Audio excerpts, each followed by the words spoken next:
Capítulo 5, donde se prosigue la narración de la desgracia de nuestro caballero. Viendo pues que en efecto no podía menearse, acordó de acogerse a su ordinario remedio, que era pensar en algún paso de sus libros, y trújole su locura a la memoria aquel de Valdovinos y del marqués de Mantua, cuando Carloto le dejó herido en la Montiña, historia sabida de los niños, no ignorada de los mozos, celebrada y aún creída de los viejos, y con todo esto no más verdadera que los milagros de Mahoma. Esta pues le pareció a él que le venía de molde para el paso en que se hallaba, y así con muestras de grande sentimiento se comenzó a volcar por la tierra y a decir con debilitado aliento lo mismo que decía el herido caballero del bosque. ¿Dónde estás, señora mía, que no te duele mi mal? ¿O no lo sabes, señora, o eres falsa y desleal? Y de esta manera fue prosiguiendo el romance hasta aquellos versos que dicen: «Oh noble marqués de Mantua, mi tío y señor carnal». Y quiso la suerte que cuando llegó a este verso, acertó a pasar por allí un labrador de su mismo lugar y vecino suyo, que venía de llevar una carga de trigo al molino, el cual, viendo a aquel hombre allí tendido, se llegó a él y le preguntó que quién era y qué mal sentía, que tan tristemente se quejaba. Don Quijote creyó sin duda que aquel era el marqués de Mantua, su tío, y así no le respondió otra cosa sino fue proseguir en su romance, donde le daba cuenta de su desgracia y de los amores del hijo del emperante con su esposa, todo de la misma manera que en el romance lo canta.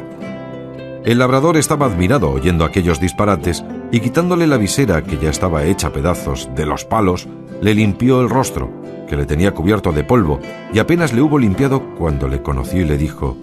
«Señor Quijana», que así se debía de llamar cuando él tenía el juicio y no había pasado de hidalgo sosegado a caballero andante, «¿quién ha puesto a vuestra merced esta suerte?». Pero él seguía con su romance a cuanto le preguntaba. Viendo esto el buen hombre, lo mejor que pudo, le quitó el peto y el espaldar para ver si tenía alguna herida, pero no vio sangre ni señal alguna. Procuró levantarle del suelo, y no con poco trabajo le subió sobre su jumento, por parecerle caballería más sosegada. Recogió las armas hasta las astillas de la lanza y liólas sobre Rocinante, al cual tomó de la rienda y del cabestro al asno, y se encaminó hacia su pueblo bien pensativo de oír los disparates que Don Quijote decía, y no menos iba Don Quijote, que de puro molido y quebrantado no se podía tener sobre el borrico, y de cuando en cuando daba unos suspiros que los ponía en el cielo, de modo que de nuevo obligó a que el labrador le preguntase, le dijese qué mal sentía. Y no parece sino que el diablo le traía a la memoria los cuentos acomodados a sus sucesos, porque en aquel punto, olvidándose de Valdovinos, se acordó del moro Abindarráez, cuando el alcaide de Antequera, Rodrigo de Narváez, le prendió y llevó cautivo a su alcaldía. De suerte que cuando el labrador le volvió a preguntar que cómo estaba y qué sentía, le respondió las mismas palabras y razones que el cautivo Abencerraje respondía a Rodrigo de Narváez, del mismo modo que él había leído en la historia En la Diana de Jorge de Montemayor, donde se escribe, aprovechándose de ella tan a propósito, que el labrador se iba dando al diablo de oír tanta máquina de necedades, por donde conoció que su vecino estaba loco y dábale priesa a llegar al pueblo por excusar el enfado que Don Quijote le causaba con su larga arenga. Al cabo de lo cual dijo: «Sepa vuestra merced, señor don Rodrigo de Narváez, que esta hermosa jarifa que he dicho es ahora la linda Dulcinea del Toboso, por quien yo he hecho, hago y haré los más famosos hechos de caballerías que se han visto, vean ni verán en el mundo». A esto respondió el labrador: «Mire vuestra merced, señor, pecador de mí, que yo no soy don Rodrigo de Narváez, ni el marqués de Mantua, sino Pedro Alonso su vecino, ni vuestra merced es Valdovinos, ni Abindarráez, sino el honrado hidalgo del señor Quijana». «Yo sé quién soy», respondió Don Quijote, «y sé qué puedo ser, no solo los que he dicho, sino todos los 12 pares de Francia, y aun todos los 9 de la fama, pues a todas las hazañas que ellos todos juntos y cada uno por sí hicieron, se aventajarán las mías». En estas pláticas y en otras semejantes llegaron al lugar a la hora que anochecía, Pero el labrador aguardó a que fuese algo más noche, porque no viesen al molido hidalgo tan mal caballero. Llegada pues la hora que le pareció, entró en el pueblo y en la casa de Don Quijote, la cual halló toda alborotada, y estaban en ella el cura y el barbero del lugar, que eran grandes amigos de Don Quijote, que estaba diciéndoles su ama a voces: «¿Qué le parece a vuestra merced, señor licenciado Pero Pérez?», que así se llamaba el cura, «de la desgracia de mi señor? 3 días ha que no aparece en él ni el rocín, ni la adarga, ni la lanza, ni las armas. Desventurada de mí, que me doy a entender, y así es ello la verdad como nací para morir, que estos malditos libros de caballerías que él tiene y suele leer tan de ordinario, le han vuelto el juicio, que ahora me acuerdo haberle oído decir muchas veces hablando entre sí que quería hacerse caballero andante e irse a buscar las aventuras por esos mundos. Encomendados sean a Satanás y a Barrabás tales libros, que así han echado a perder el más delicado entendimiento que había en toda la Mancha». La sobrina decía lo mismo, y aún decía más: «Sepa, señor maese Nicolás», que ese era el nombre del barbero, «que muchas veces le aconteció a mi señor tío estarse leyendo en estos desalmados libros de desventuras 2 días con sus noches, al cabo de los cuales arrojaba el libro de las manos y ponía mano a la espada y andaba a cuchilladas por las paredes, y cuando estaba muy cansado decía que había muerto a 4 gigantes como 4 torres, y el sudor que sudaba del cansancio decía que era sangre de las feridas que había recibido en la batalla,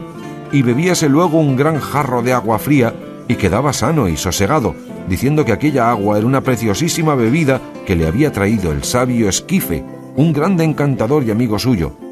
Mas yo me tengo la culpa de todo, que no avisé a vuestras mercedes de los disparates de mi señor tío, para que los remediaran antes de llegar a lo que ha llegado, y quemaran todos estos descomulgados libros, que tiene muchos, que bien merecen ser abrasados como si fuesen de herejes». «Esto digo yo también», dijo el cura, «y a fe que no se pase el día de mañana sin que de ellos no se haga acto público y sean condenados al fuego, porque no den ocasión a quien los leyere de hacer lo que mi buen amigo debe de haber hecho». Todo esto estaban oyendo el labrador y Don Quijote, con que acabó de entender el labrador la enfermedad de su vecino, y así comenzó a decir a voces: